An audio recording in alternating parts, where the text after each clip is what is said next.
करेंगे good morning.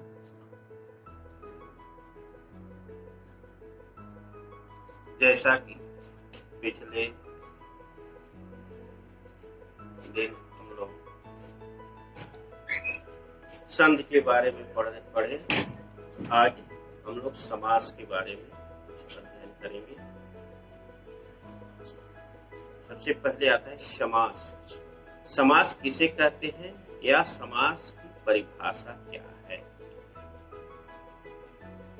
दो या दो से अधिक शब्दों को संक्षेप करके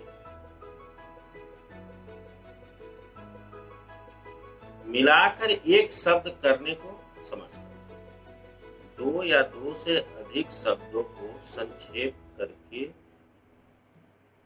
मिलाकर एक शब्द करने की विधि को क्या कहते हैं? समास कहते हैं। अर्थात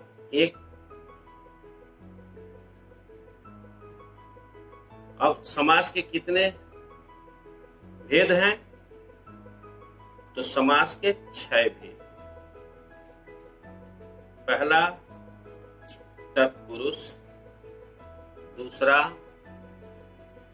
कर्मधारय, तीसरा अव्ययी भाव, चौथा बहुब्रीहि, पांचवा द्विग और छठा द्वंद्व समास। ये 6 समास के भेद हैं। अब आता है पहला कि तत्पुरुष समास किसे कहते हैं? जिस समास का उत्तर पद प्रधान हो और पूर्व पद गौण हो उसको तत्पुरुष समास कहते हैं। जैसे मान लीजिए राज महल, यानी राजा का महल। इसमें क्या है? दूसरा पद क्या है? महल है, यानी दूसरा पद महल है। इसमें का लोप हो गया है। ठीक है, इसमें का लोप हो गया है और दूसरा पद महल है, पहला राजा है और का लोप है, तो यह राजमहल या इसलिए यह तत्पुरुष समास हुआ। अब आता है दूसरा कर्मधारय समास, जिसका प्रथम पद विशेषण तथा द्वितीय पद विशेष हो और द्वितीय विशेष या उपमेय पद प्रधान हो उसको कर्मधारय समास कहते हैं। जैसा नील कमल, नीला है जो कमल या नीला कमल।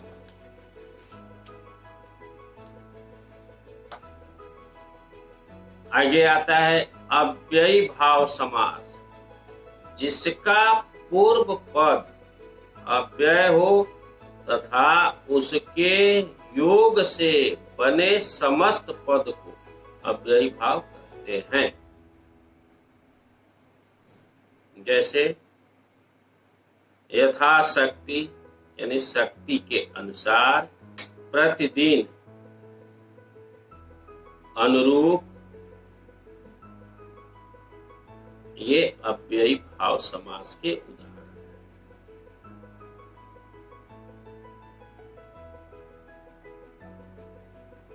निडर माने डर के बिना, निर्बल बल के बिना, भरपेट पेट भरकर, यानी यह अव्ययी भाव के समास है।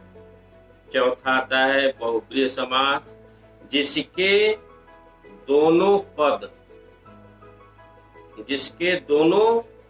समस्त पदों के अतिरिक्त कोई अन्य पद प्रधान हो उसको बहुब्रीहि समास कहते हैं। जैसे दशानन, दस है आनंद।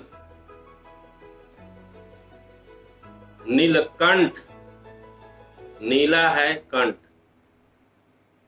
चक्रपाणि, चक्र है पाणी।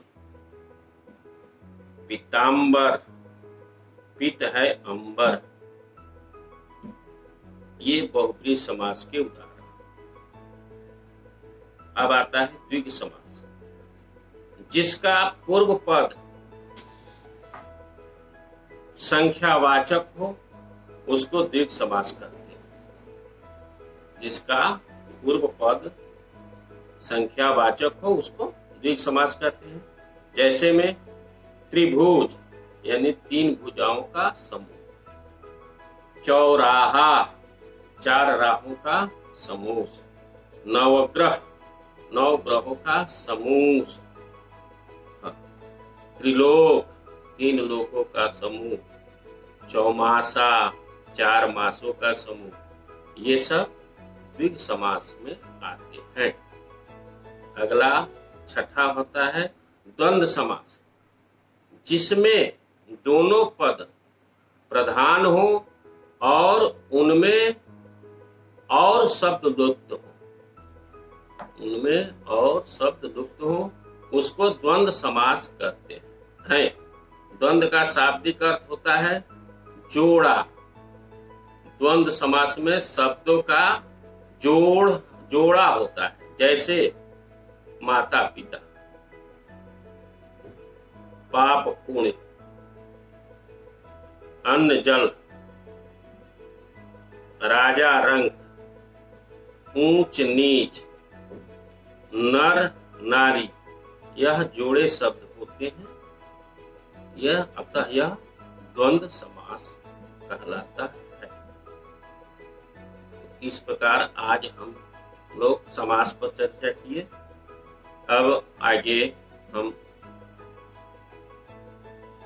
इस पर कुछ होमवर्क भी आपको दिया जा रहा है, जिसे आप करेंगे। करने से आपको की तैयारी अच्छी हो जाएगी। इसमें नोट कर लें। पहला, समास किसे कहते हैं।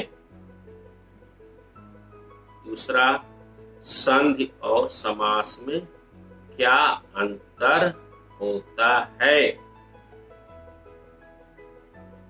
तीसरा, समास के कितने भेद होते हैं। और चौथा, कर्मधारय और बहुब्रीहि समास में उदाहरण देकर अंतर स्पष्ट कीजिए। ये आपका होमवर्क हुआ।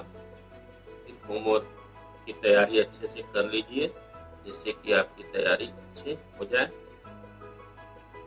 इस वीडियो के माध्यम से आपके की घर पर इस लॉकडाउन के अंतर्गत करके पढ़ाई अच्छी हो सके, यह भरपूर कोशिश किया जा रहा है। आप अपने आस पड़ोस के और भी जो सहपाठी आपके हो, बच्चे हो, चाहे वो किसी भी संस्था या विद्यालय में पढ़ते हो, अगर यदि आप वो चाहते हो तो आप उन्हें इस वीडियो को जरूर शेयर कर दीजिए, जिससे कि उनको भी इसकी जानकारी प्राप्त हो सके। वो भी घर पर रह करके इस लॉकडाउन के दौरान अपनी पढ़ाई पूर्ण कर सके। Thank you.